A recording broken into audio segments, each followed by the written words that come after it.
If you're thinking of buying a townhouse in Vancouver, there are some that you definitely want to avoid at all costs. Yes, townhouses can be a great option, but there are hidden issues that can turn your investment into a costly regret very fast. And so today, I'm going to be covering the exact types of townhouses you should never buy.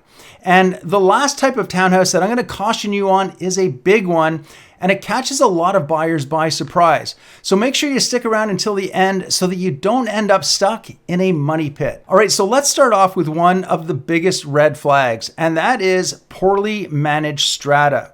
A lot of people think that by buying a townhouse, they're avoiding the headaches of condo living. But here's the reality. Most townhouses are still part of a strata, which means you're still paying fees and relying on the strata to keep things in order. So imagine this for a second. You buy a townhouse thinking low maintenance. I mean, great, right? But then you find out the strata is underfunded and it can't cover essential repairs. So, things like roof fixes or exterior maintenance. And then suddenly you're hit with a surprise fee because the strata didn't budget properly. And that, my friend, is a rude awakening. So tell me, if you've ever lived in a strata and you've had a similar ugly surprise, go ahead and share it in the comments below for other people to learn from your experiences. And for the rest of you, the best way to avoid finding yourself in a situation like this is to review those strata documents very carefully before you buy. So you want to check the financials, you want to look at the reserve fund or the CRF, and if it's low, it is a major red flag because a healthy reserve fund shows that the strata is planning for those future repairs.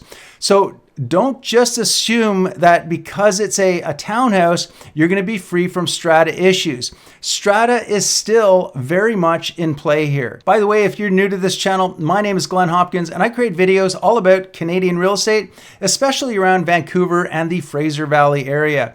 So if that is something you're interested in, please go ahead, hit that subscribe button, and that way you're not going to miss out on any of my upcoming videos.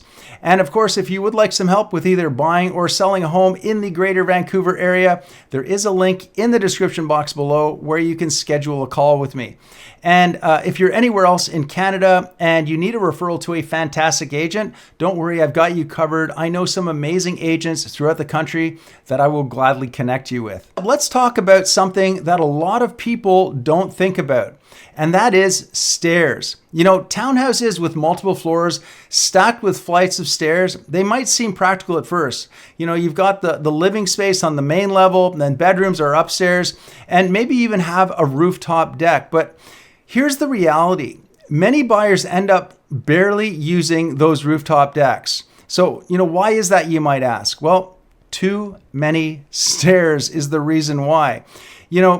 Also, think about this. If you're an aging buyer or you're dealing with mobility issues, those stairs can feel like a daily workout that you didn't exactly sign up for. And even if the stairs aren't a problem right now, they might be sooner than you think. And we should also talk a little bit about the layout here because this is where the real frustration can kick in. In a lot of townhouses, rooftop decks are only accessible by going up multiple flights of stairs and often right through the master bedroom. So, imagine trying to throw a barbecue up there.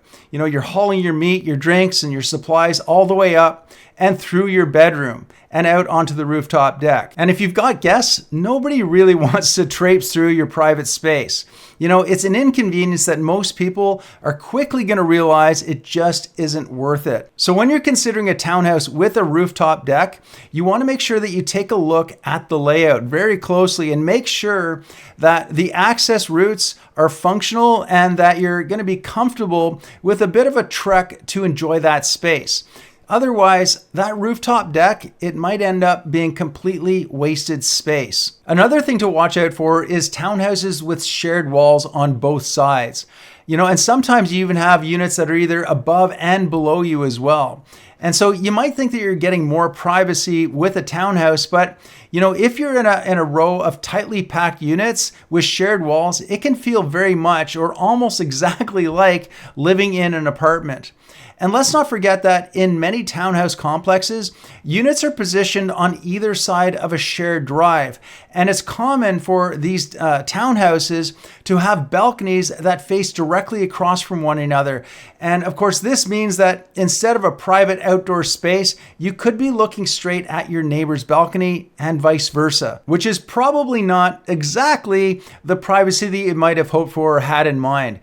So, if you are buying pre-construction in particular, this is something that you definitely want to consider and make sure that you are comfortable with.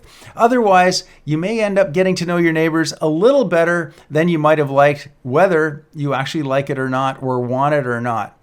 Now, guys, if privacy is a big deal to you, it's definitely worth considering end units or units with fewer shared walls.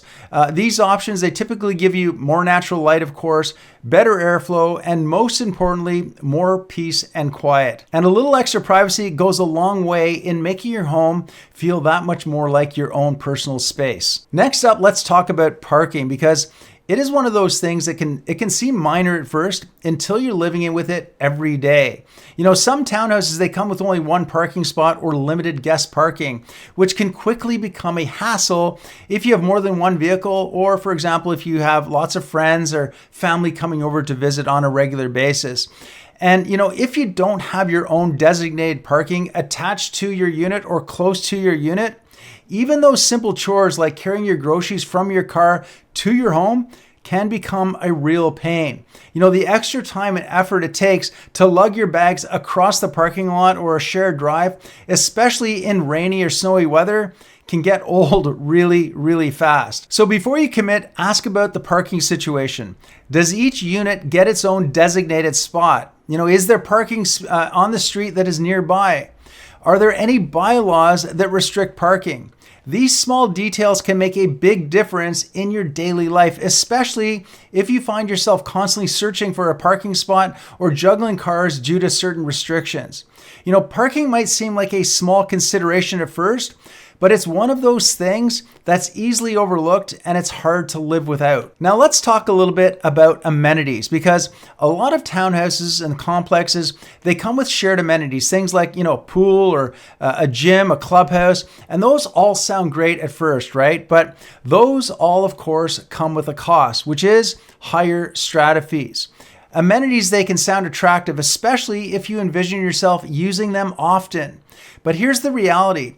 These amenities, they might sit unused while you still pay hundreds of dollars every month just to maintain them. So if you're not planning to use the pool, the gym, or the clubhouse regularly, look for a complex that just has the essentials.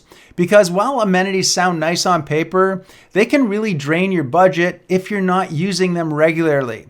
So if you're not going to use them regularly, just keep it simple and save yourself on those fees. Next up, you really want to avoid townhouses with outdated or unmaintained exteriors. So, the exterior of a townhouse complex can tell you a lot about how well it's being cared for or not. So if you see things like peeling paint, cracked siding, or unkept landscaping, these could be signs of deferred maintenance, which might, mean costly repairs down the line for you. So you always want to check the condition of the common areas, the landscaping, and the exterior finishes. If these places look run down, that is definitely going to be a red flag for you. An unmaintained exterior can signal bigger issues beneath the surface.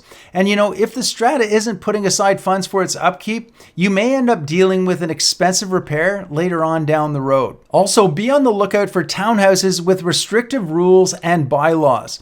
Every townhouse complex has its own set of rules, but some are overly strict. From paint colors to what you can store on your balcony, the rules can impact your lifestyle more than you might think. So read the bylaws carefully before you buy. Rules on pets, on rentals, or even decor can impact your enjoyment of your property.